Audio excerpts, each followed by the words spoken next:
This video was meant to go up weeks ago, and I filmed it, but I filmed it all out of focus, so I had to film it again. I just kept putting that off, but now here it is. Here you go. It's a video about Superman. Well, that's going in my top 10 worst intros. Ask anyone who their favourite superhero is. You're likely to get a wide variety of answers. Spider-Man here, Batman over there. But start asking people who their least favourite superhero is, and quite often the answer is Superman. Why is this? Why do people hate Superman so much? Because his sheer power makes him hard to relate to? Because he's too much of a goody two-shoes? Because the fact that no one has figured out that his secret identity as Clark Kent is beyond ridiculous, and even when Lex Luthor runs a program that matches the face of Clark Kent to the face of Superman, he flat out refuses to believe it? Whatever the reason, a lot of people regard Superman as the worst superhero. And I'm here to tell you why I don't think that's fair. While it's true that Superman possesses incredible power and is basically a WMD on legs, we have to bear in mind that he does have weaknesses. And now I'm not talking about kryptonite and magic, he's weak to those, but I'm talking about his secret third weakness. His humanity. But Tom, he's not human, he's an alien, he's from outer space, he's from the planet Krypton, he's an alien man, he's from space, he's not a human being.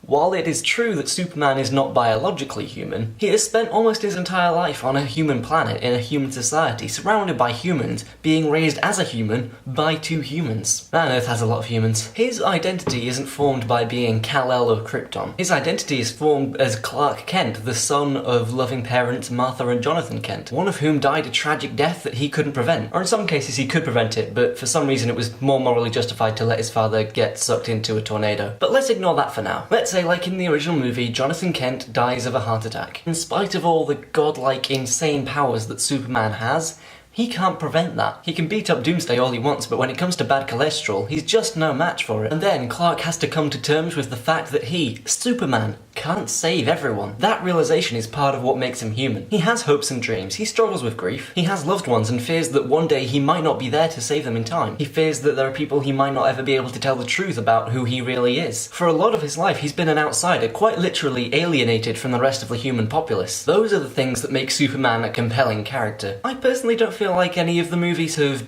done the best job portraying that side of him, which is a shame because it's these human emotions that make Superman as a character thrive. While it's true that Superman isn't as rough around the edges as someone like Batman or Wolverine or Darkclaw, the Amalgam Comics amalgamation of Batman and Wolverine, he doesn't spend all his time lifting up planes and rescuing cats from trees and then flying away, completely ignoring the sound of a mother hitting her child, which his super hearing definitely would have picked up. Mommy! Risky was stuck in the tree. This man swooped out of the sky and gave him to me. Haven't I told you to stop telling lies?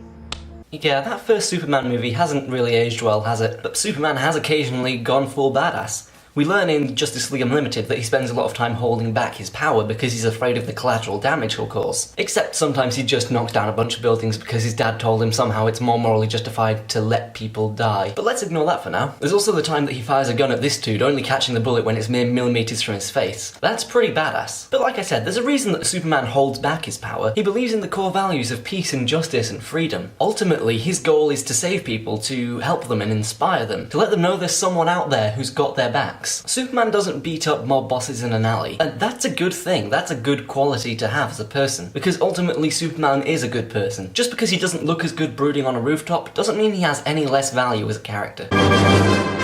Yeah, this one I can't really defend. There are videos explaining other things he does to conceal his secret identity, but honestly, this is just ridiculous. Come on now. Let's not be silly. Let's not be silly, he says, addressing a comic book character who could once fire a smaller version of himself out of his own hand.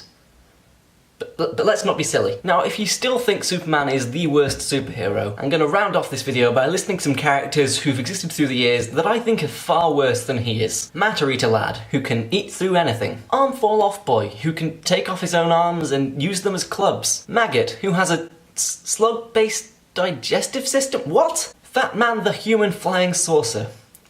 What even is this? Bouncing Boy, who is a bouncing boy. And finally, there's a character who never actually went into publication, but I feel it's worth mentioning that this idea existed at one point in time. The Black Bomber was set to be one of DC's first ever major black superheroes. He was a white racist man who, when he got angry, turned into a superpowered black man. Thankfully that character never got published, but Jesus Christ, what were they thinking. So there you go. If you came to this video thinking that Superman was indeed the worst superhero, I hope that I have changed your mind. Whatever your thoughts, put them in the comments below. Thumb up this video and subscribe to see more from me. And as always, thank you all so much for watching this video, and I will see you in my next one.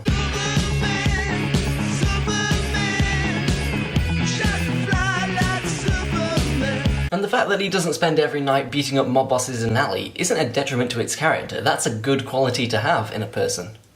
It's certainly what I look for whenever I'm swiping through Tinder.